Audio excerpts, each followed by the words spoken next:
Hello friends, আমি প্রিয়া আবার চলে এসেছি তোমাদের জন্য ইউনিক একটা রেসিপি নিয়ে। দেখতেই পাচ্ছ হাতে ড্রাগন আছে আর এখানে আছে বাসমতি চাল। আজ বানাবো ড্রাগন পোলাও। চলো দেখতে থাকো বাসমতি চাল দিয়ে ড্রাগন দিয়ে কীভাবে বানাচ্ছি ড্রাগন পোলাও।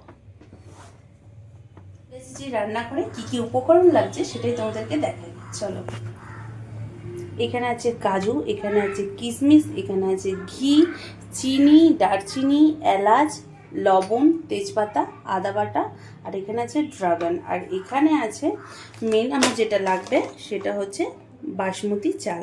চলো বানানো যাক। জ্বালিয়ে নেব,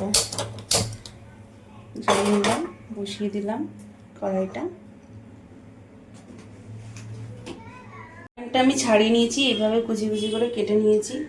তো এবার এটা আমি চালটাও ধুয়ে রেখেছিলাম আগে থেকে। তো এবার আমি এখানটাতে ড্রাগনটা দিয়ে দেবো, দিয়ে সুন্দর করে এটা মাখিয়ে নিতে হবে।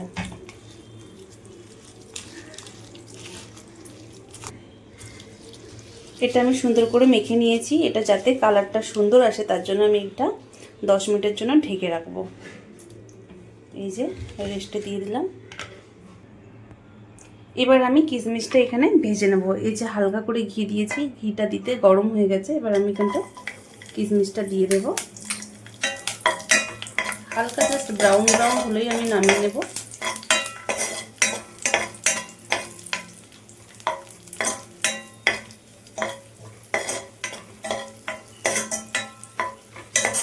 ভাজা ভাজা হয়ে গেছে, ব্রাউন কালার চলে এসেছে। এবার এটা আমি নামিয়ে নেব। এবার আমি বাদামটা ভেজে নেব। একইভাবে এটাও সেই ব্রাউন ব্রাউন হলেই আমি নামিয়ে নেব।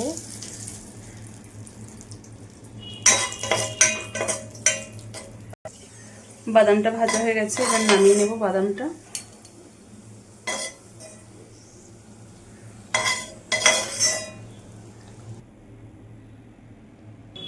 এবার আমি এখানে ঘির ওপরে 2টো তেজপাতা দিয়ে দেব।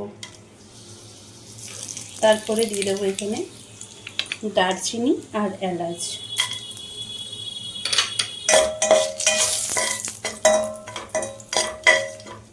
হালকা ভাজা ভাজা হয়ে গেলে এবার এখানে আমার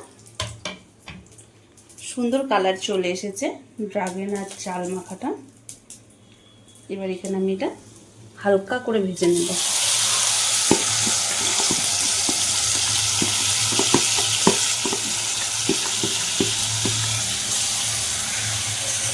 দেখো খুব সুন্দর কালার এসছে।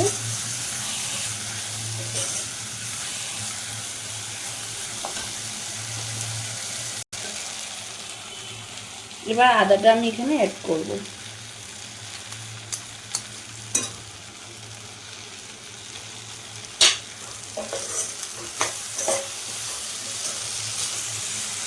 প্রায় এটা আমি 5 মিনিট ধরে ভেজে নিয়েছিলাম।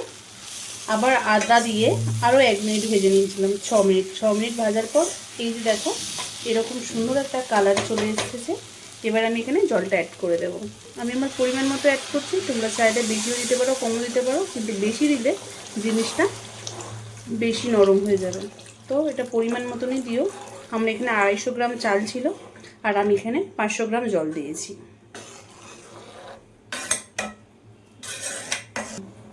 এবার এটা আমি 10 মিনিটের জন্য ঢেকে দেব। হ্যাঁ, একদম লো গ্যাসটা করতে হবে। লো করলে জিনিসটা সুন্দরভাবে সিদ্ধও হবে আর জলটাও মরে যাবে তাড়াতাড়ি।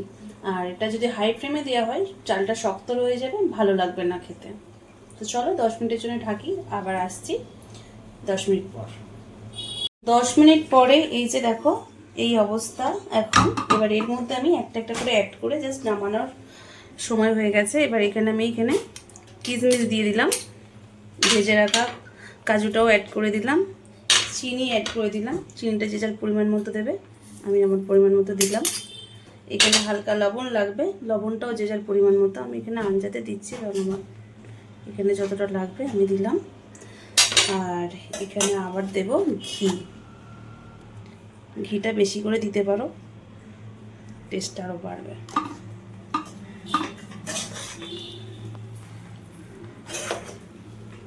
এবার এটাকে এইভাবে নাড়াচাড়া করে সুন্দর করে পুরোটা একসঙ্গে এইভাবে মাখিয়ে নিতে হবে।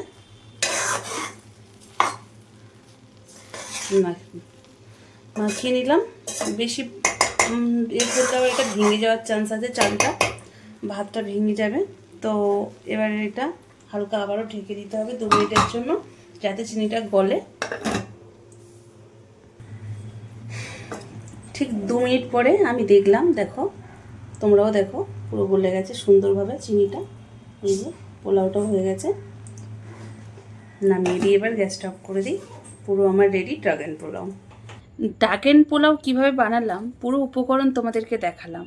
এবার চলো, পুরো রেডি আমার হাতে ড্রাগন পোলাও। চলো খেয়ে দেখা যাক যে কতটা টেস্টি হয়েছে।